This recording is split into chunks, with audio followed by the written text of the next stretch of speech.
एक समय की बात है, राजस्थान के एक छोटे से गांव में लोगों की एक खुशनुमा जिंदगी चल रही थी। यह गांव चारों तरफ से पहाड़ों और झीलों से घिरा हुआ था और यहाँ की प्राकृतिक सुंदरता लोगों का मन मोह लेती थी।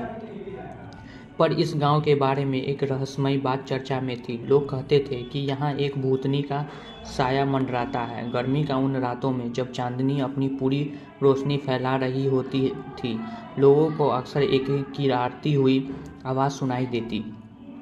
इस आवाज़ को लोग भूतनी की आवाज़ कहते थे। पहले तो लोग इसे बस एक अफवाह मानते थे, लेकिन जब गांव के पुजारी पंडित शिव प्रसाद ने खुद इस भूतनी को देखकर उसकी आवाज़ सुनी, तब यह चर्चा और भी गर्म हो गई।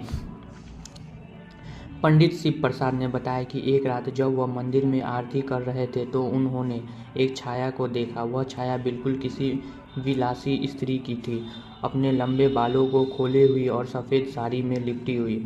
उसके चेहरे पर एक अजीब सी हंसी थी और उसकी आंखों में गहरी उदासी झलक रही थी। पंडित जी ने उसे देखा और बस यही कह पाए, तुम कौन हो?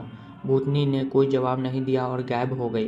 गांव के लोगों ने पंडित जी की बातों पर संदेह किया, लेकिन कई और लोगों ने भी ऐसी ही अनुभव साझा किए। यह भूतनी अधिकतर रात को ही प्रकट होती थी और पर्वत के पास वाले पुराने हवेली की तरफ जाती हुई दिखती थी। गांव के बड़े बुजुर्गों ने बताया कि यह भूतनी दरअसल एक नवयुवती है जिनका नाम सुहासिनी था। यह भूतनी की कहानी गांव के बुजुर्गों की जुबानी पर हमेशा रहती थी। सुहासिनी एक गरीब घर की बेटी थी और बहुत ही सुंदर और बुद्धिमान थी। उसकी सुंदरता पूरे गांव में चर्चित थी, लेकिन उसकी किस्मत में कुछ ऐसा मोड़ लिया कि उसे अपनी जान गंवाना पड़ा। सुहासिनी की शादी गांव के सबसे अमीर जिम्मेदार के बेटे से होनी थी, लेकिन उसकी सुंदरता और सरलता के कारण गांव के कुछ नासमझ युवकों ने उसे तंग करना शुरू कर दिया। एक दिन उन्हीं युवकों ने उसे परेशान करने की कोशिश की और यह भागकर उस पुरानी हवेली में छिप गए। लेकिन वह हवेली पहले से ही खंडर में बदल चुकी थी और वहां से निकलते वक्त उसे एक हादसे में जान गंवाना पड़ा। लोग कहते हैं कि सुहासिनी की आत्मा को शांति नहीं मिली और इसीलिए वह भूतनी बनकर हर रात उस हवेली की ओर जाती है। यह भूतनी की कहानी गांव के हर बच्चे की जुबानी पर थी।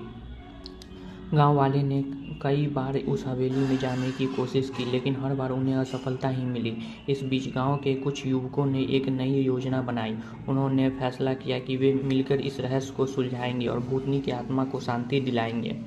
रात के अंधेरे में वे युवक साहस बटोर कर उस हवेली की ओर चल पड़े। हवेली पहुंचने पर उन्होंने एक अजीब सी ऊर्जा महसूस की। वे धीरे धीरे हवेली के अंदर गए और वहां उन्होंने सुहासिनी की आत्मा मिली।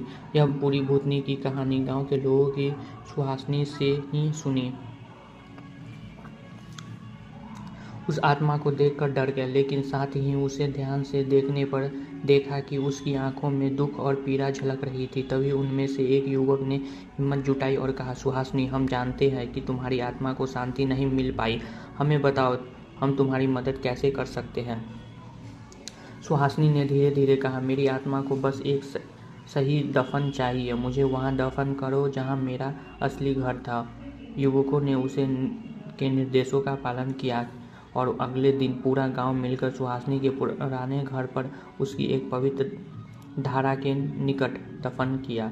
उसके बाद से गांव में भूतनी की आवाज़ कभी नहीं आई और गांव फिर से खुशहाल हो गया।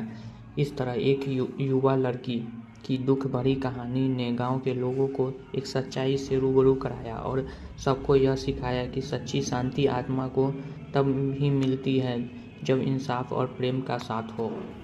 दोस्तों, आप लोगों को यह कहानी कैसा लगा? अगर मज़ेदार लगा तो हमें फॉलो करें और कहानी को लाइक ज़रूर करें। Thanks for your time.